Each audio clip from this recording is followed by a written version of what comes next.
ಈಗ ಯಕ್ಷಗಾನದ ವಿಶಿಷ್ಟವಾದಂಥ ನೃತ್ಯ ಬಂಧ ಅಂತ ಹೇಳ್ಬೋದು.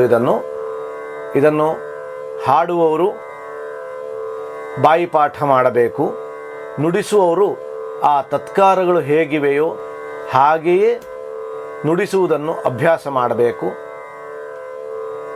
ಹೆಜ್ಜೆಯನ್ನು ಅಭ್ಯಾಸ ಮಾಡುವ ಅಭ್ಯಾಸಿಗಳು ಕೂಡ ಹಾಗೆ ಗುರುಮುಖೇನವೇ ಈ ಹೆಜ್ಜೆಗಳನ್ನು ನಿಖರವಾಗಿ ಅಭ್ಯಾಸ ಮಾಡಬೇಕು. ನೃತ್ಯ ರೇಖೆ ಎಂಬುದಾಗಿ ಇದನ್ನು ಕರೆದಿದ್ದಾರೆ.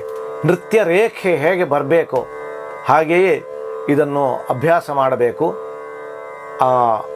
ಈ ನೃತ್ಯದ ಬಗ್ಗೆ ಹೇಳುವುದಾದರೆ ಎಲ್ಲ ನಾಟ್ಯಗಳಲ್ಲಿಯೂ, ನಾಟ್ಯ ಕಲೆಗಳಲ್ಲಿಯೂ ಈ ನಾನು ಮುಂದೆ ಹೇಳುವಂಥ ಕೌತುಕ ಅಥವಾ ಕೌತ್ಕ್ವ ಎನ್ನುವಂಥ ಈ ಒಂದು ನೃತ್ಯ ಬಂಧ ಇದೆ. ನಮ್ಮ ಯಕ್ಷಗಾನದಲ್ಲಿಯೂ ಇದೆ. ಆದರೆ ಇಂದು ಅದು ಲುಪ್ತವಾಗಿದೆ. ಅದನ್ನು ಯಾರೂ ಮಾಡ್ತಾ ಇಲ್ಲ. ರಂಗಸ್ಥಳದಲ್ಲಿ ಅಂತೂ ಅದನ್ನು ಕಾಣುವುದಕ್ಕೆ ಸಾಧ್ಯ ಇಲ್ಲ. ಉಡುಪಿಯ ಯಕ್ಷಗಾನ ಕೇಂದ್ರದಲ್ಲಿ ಗುರು ಸಂಜೀವ ಸುವರ್ಣರು ಈಗಲೂ ಅದನ್ನು ತಮ್ಮ ವಿದ್ಯಾರ್ಥಿಗಳಿಗೆ ಅಭ್ಯಾಸ ಮಾಡಿಸುತ್ತಾ ಇದ್ದಾರೆ.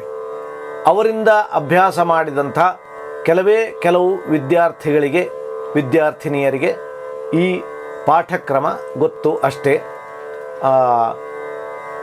ಇದನ್ನು ಹಾಡುವುದಕ್ಕೆ ಮತ್ತು ನುಡಿಸುವುದಕ್ಕೆ, ನೃತ್ಯ ಮಾಡುವುದಕ್ಕೆ ಸರಿಯಾಗಿ ಅಭ್ಯಾಸ ಮಾಡಬೇಕು.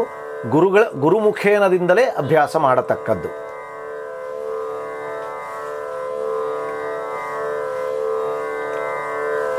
ಇದರ ಅಕ್ಷರ ಕಾಲವನ್ನು ಮೊದಲು ನೋಡೋಣ, ಅದರ ವಿತರಣೆ ಹೇಗೆ ಆಗ್ತದೆ ಅಂತ. ಕೃತ್ಕ ಅನ್ನೋದು ತಾಳದಿಂದ ಹೊರಗಿರುವಂಥ ಒಂದು ಅಕ್ಷರ. ಕೃತ್ಕ ತಾ ದಿ ದಿ ತೈ, ಕೃತ್ಕದ ದಿ ದಿ ತೈ, ಕೃತ್ಕ ಇಲ್ಲಿವರೆಗೆ ಒಂದು ಹಂತ. ಕೃತ್ಕ ಅನ್ನೋದು ಒಂದನೇ ಅಕ್ಷರದ ಅಥವಾ ಒಂದನೇ ಆವರ್ತದ ಕೊನೆಯ ಅಕ್ಷರ ಅಂತ ತಿಳ್ಕೊಳ್ಳಿ. ಇದು ಒಂದು ಅಕ್ಷರ ಅಂತ ತಿಳ್ಕೊಳ್ಳಿ. ಕೃತ್ಕ ಕೃತ್ಕ ತಾ ಧೀ ಧೀ ತೈ, ಕೃತ್ಕ ತಾ ಧೀ ಧೀ ತೈ,